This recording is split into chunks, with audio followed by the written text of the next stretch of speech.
I'm Chance Dorland, and in San Antonio, military means local. This is Military City, a podcast from expressnews.com. San Antonio Express News senior reporter Sig Christensen was embedded with the 3rd Infantry Division during the U.S.-led invasion of Iraq in 2003 and has reported on military-related topics for decades. On this podcast, each episode, Sig and I discuss the military stories important to San Antonio, both from today and the past. And Sig, today we have got a whopper. This is really a story. We're talking about 79-year-old retired Brigadier General Richard A. Coleman, who got emotional as he recently thanked his family during an unveiling of his portrait at the Security Forces Museum at Joint Base San Antonio Lackland earlier this month. He was being thanked and saluted for his extraordinary service. Now, a 79-year-old retired brigadier general, that's going to be some extraordinary service, but there are some things that really make this extraordinary. Tell me about that. Well, General Coleman, for one thing, is not your typical Air Force general. He came to the Air Force as a 10th grade dropout when Dwight Eisenhower was the president. He joined the Air Force with a buddy because they couldn't find the Marine recruiter. I remember talking to him about that. And when they couldn't find a Marine recruiter, they joined the Air Force. So Coleman comes into the Air Force and goes into security forces, which in those days was probably called the Air Police.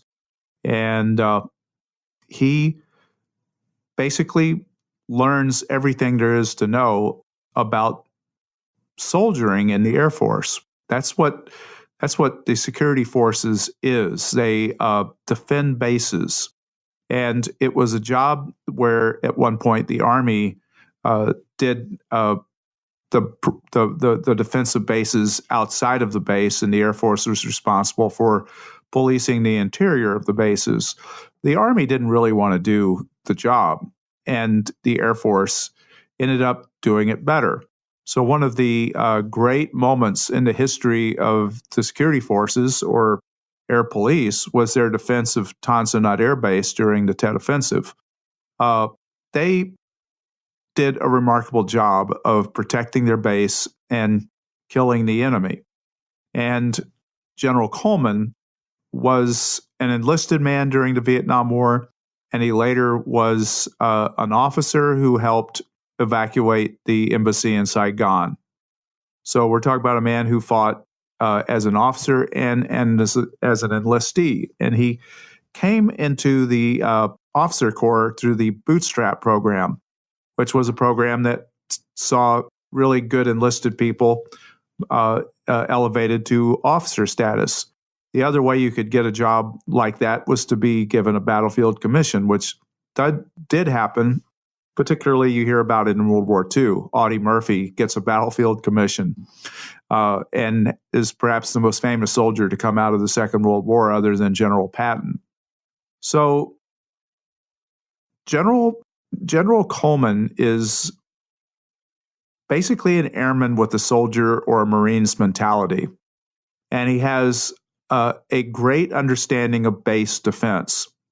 And he takes that into commanding security forces. And he teaches about base defense. And in the story, you actually hear a 2-star general talk about how he remembered a speech that Coleman gave to a bunch of security forces people about how they would defend their bases or how they should do it. And they were held at rapt attention as he went through the steps of defending a base. And so when I met Coleman, it was right at the beginning of my time here, more than 21 years ago.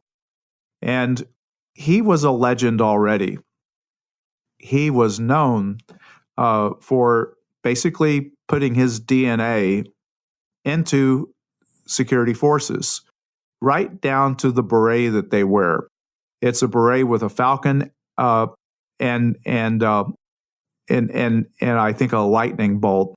It's what's called a beret flash by some people, and this was an insignia that he designed. It's an insignia that he wore in 1966. So Coleman is everywhere in the history of security forces. It's surprising when you run into someone in that field who'd never heard of him, because a lot of people have. And this last week, they saluted him for all of his contributions to the career field, which are many. And it's a good thing that he's still around. He's gone through cancer. His children have gone through cancer. He lost a wife to cancer. He's a tough guy, but he is also extremely modest. General Richard Coleman is security forces, but he would tell you that you're only as good as the two-striper who is out there doing his job on the base perimeter. So it's never about him. And when you're around General Coleman, it's a real inspiration, because this is a rare bird in the Air Force. So, Sig, you mentioned the story we're doing today's podcast episode, but of course you can go to expressnews.com and read up on this man. That story is called General Who Enlisted at Air Force at 17 is Honored at Joint Base San Antonio Lackland. And right now, we're going to play one of several clips for today's episode. This is actually Brigadier General Ronald Coleman himself. You spoke with him. Let's hear from the man himself. I spent 43 years there, more than 43 years. I enlisted in 1956, and all of my NCO leadership were either World War II or Korean veterans. They instilled in me a sense of discipline, can do, no excuses, do the best you can, and if you don't do it, then we'll hold you responsible.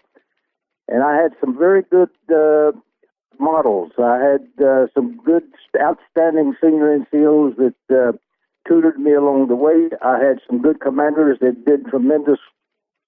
made tremendous steps to help me achieve what I did, and that's where it comes from. And I was entirely comfortable. It was like being born there, and that was my family for all 43 years. Now, this award today, what are they going to do? Well, I don't know much about it. I think it's out of the security. I know it's at the Security Police Museum, and they honor the guys that they think that have made contributions, and it's at the Security Police Museum, and I was selected by the board to be one of those inductees. How do you feel about getting an award like that? You've always been kind of a modest guy and really low-key. You know, I brought my kids here to do that. That's the first time I've ever done that, except for my retirement. And I don't like to be, let's see, I don't like to have too much attention paid to me about what I do. It's, keep this in mind, Sig, you're only as good as the people around you. And I've had some damn good people. In the military, you know, you need staff, you need assistants, you need good staff officers and good senior and NCO leadership, and that's what makes it go around. After you retired, tell people about your life. You've had some challenges. You've been sick. You've had somebody else in your family who's been sick.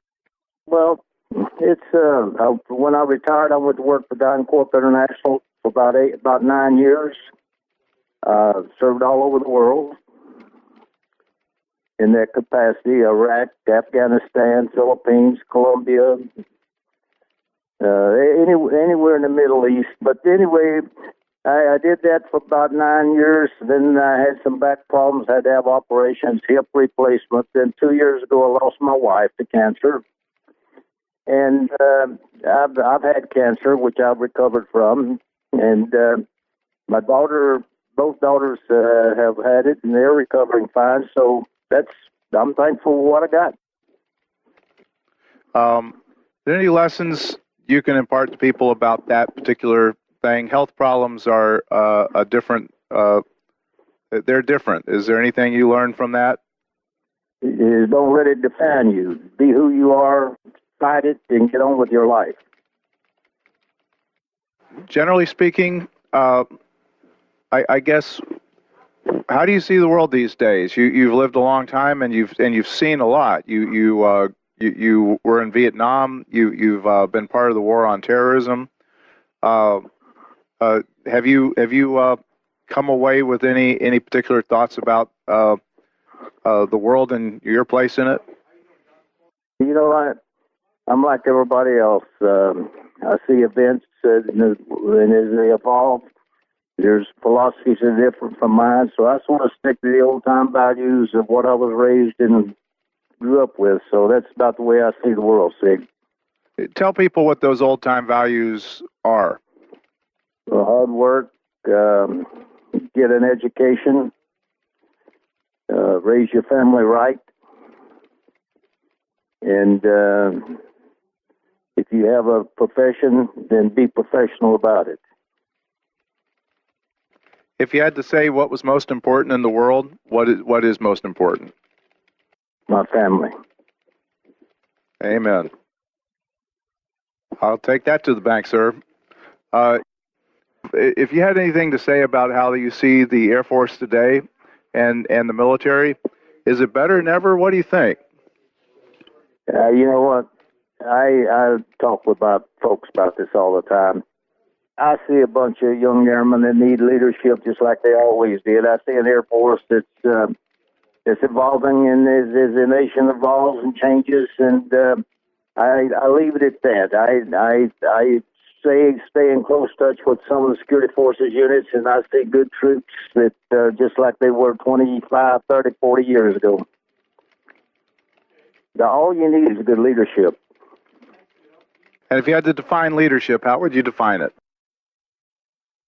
Well, is take charge, be responsible for and look after your people, know your business, know what your mission is, and don't let anything stand in your way from accomplishing it.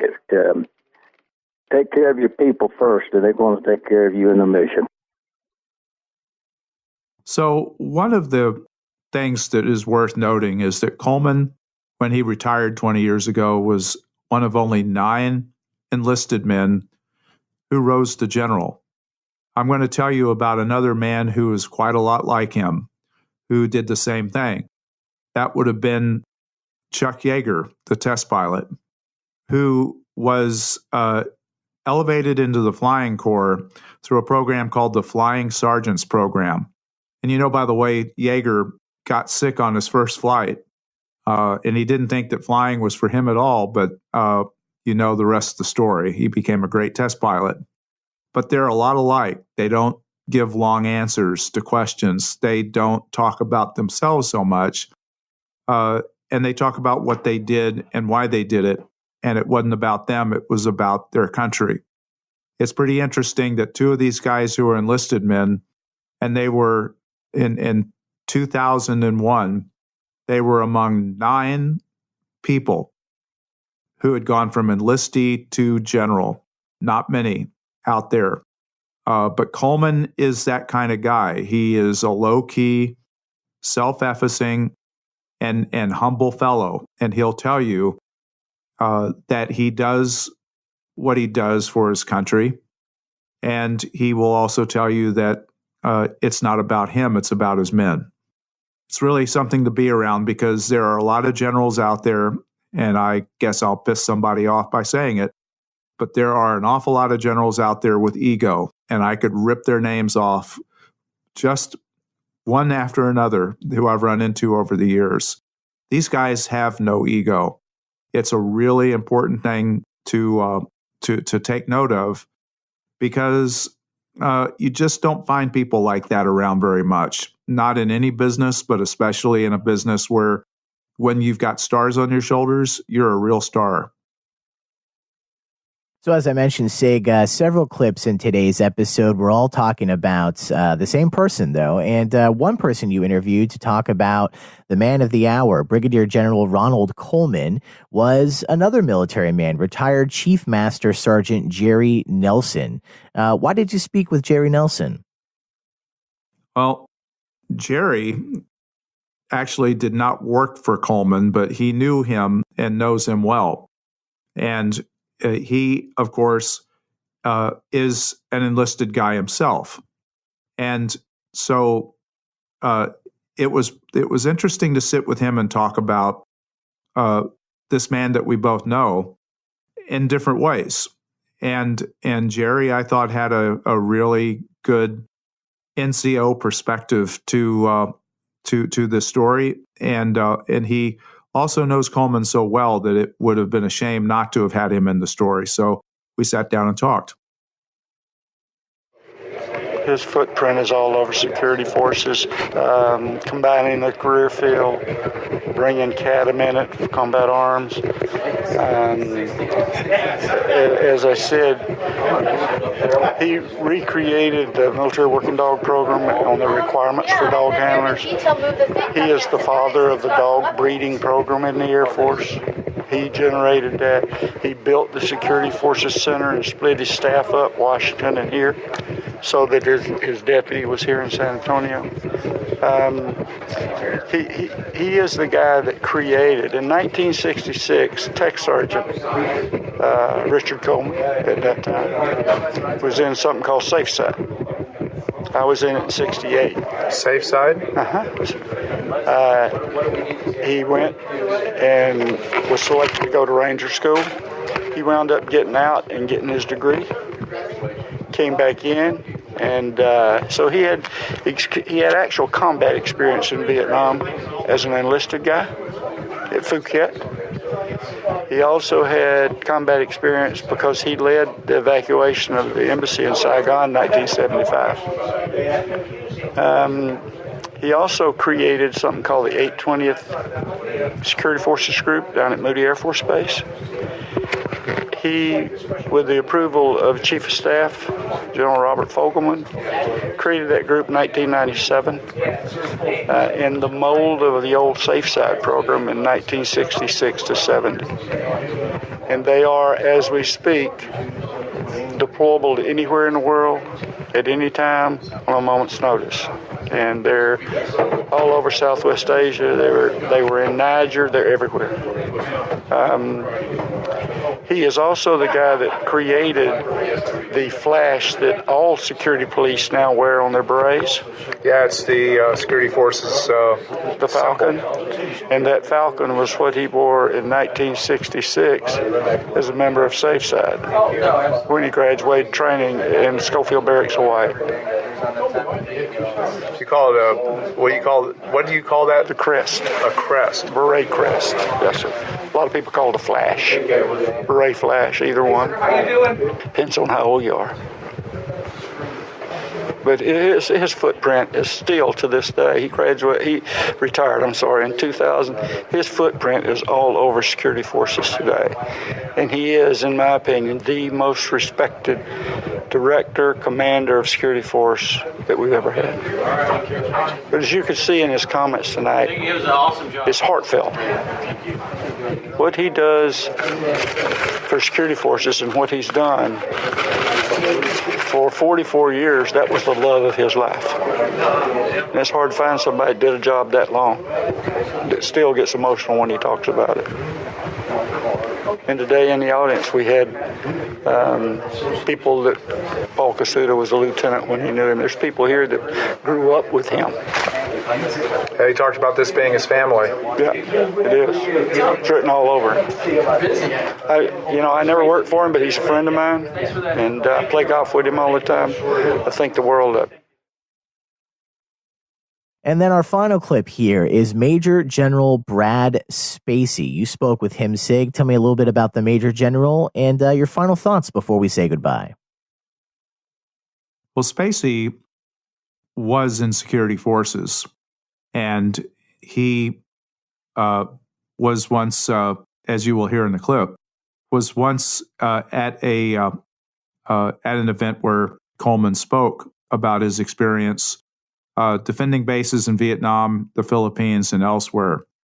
And this is such a good, quick, and perfect statement about Coleman. This is a man who, when he spoke, his words resonated with lots of two-stripers and three-stripers, tech sergeants, master sergeants. Those people understood the language that General Coleman spoke. It's the language that General Coleman learned from his NCOs who had served in World War II and the Korean War. And he being Coleman, credits those NCOs with shaping him as an airman, shaping his attitude, shaping his warrior ethos, as people like to call it these days. He talks about these guys being battle-tested men who had certainly seen their share of death and survived these horrible wars, and taught him how to survive the wars that he was going to fight. And then he goes to Vietnam, and Coleman has a terrible battle that he goes through and survives. In the battle that he fought, there were dead left and right. And what you learn from Coleman is that this language that he learned when he was a recruit and when he was a young airman in the Air Police and later was leading men in security forces, this was the language of NCOs. It wasn't the polished language of generals. It was the language of people with 2 and 3 stripes on their shoulders, and the weight of the world on their shoulders as well, because those people were the ones that had to fight and had to carry the day. And so I'd say that what I most like about Dick Coleman is that he may have become a 1-star general, but he never forgot where he came from or who he was. And so when Spacey talks about how his discussion of base defense so resonated with these people that he was standing with, there's a reason for it. General Coleman spoke their language and cared for them. And this is, to my mind, what makes the military such a wonderful thing to be a part of. You have this brotherhood and sisterhood now, and it's something that never leaves your heart. And it certainly has never left General Coleman's heart. The speech he gave the other day was very moving, and everybody was touched by his words. What he talked about when he discussed the corners of his life and how they affected him, going all the way back to basic training when he was a 10th grade dropout. It's wonderful to be around a man like that. I wish I could convey to you how much I respect him and how thankful I am that we were able to do one more story about him. When you look at Coleman, can you tell me what you think he represents to security forces? I often think of him as maybe being the embodiment of it in some ways, but that just might be my perception. I don't know what other people think. I think if you could capture everything we want to be, everything we should be, everything we are, and put it in one person, it's him. When I met him here, the first time I was a captain teaching base defense in the Security Forces Academy, I didn't know him. He was a younger colonel. And he lectured us instructors on how we should be approaching base defense. And it was drawn from his experience in Vietnam and the Philippines and all around. And we were so held by that. I mean, everything he said just reached into us, and it has resonated so clearly. We thought, yes, if only he was in charge. And then a couple years later, he was in charge, and he made it all happen. And it was really important for our career field. We evolved from a collection of subspecialties into a coherent force, and we had focus that I think we had just not had, at least not during my career. Do you think he was responsible for that? Absolutely. Yeah, I think him as the individual was as much as important as the things he did. I mean, you heard the list. He did a lot of things. And I was talking to young Captain Abichakar there on the way over he had my beret in his hand. I said, General Coleman created this flash on this beret. And he goes, oh yeah, what else? Did he do anything else? I said, oh, that's the least significant thing he did. But it symbolizes how he drew us together as a force in a way we never had been. I think it was, we needed it at that time, and it made us ready for what happened in in Iraq and Afghanistan. And he not set us on that path, I think we would have been fine, but we wouldn't have performed like we did. So that was visionary, I guess.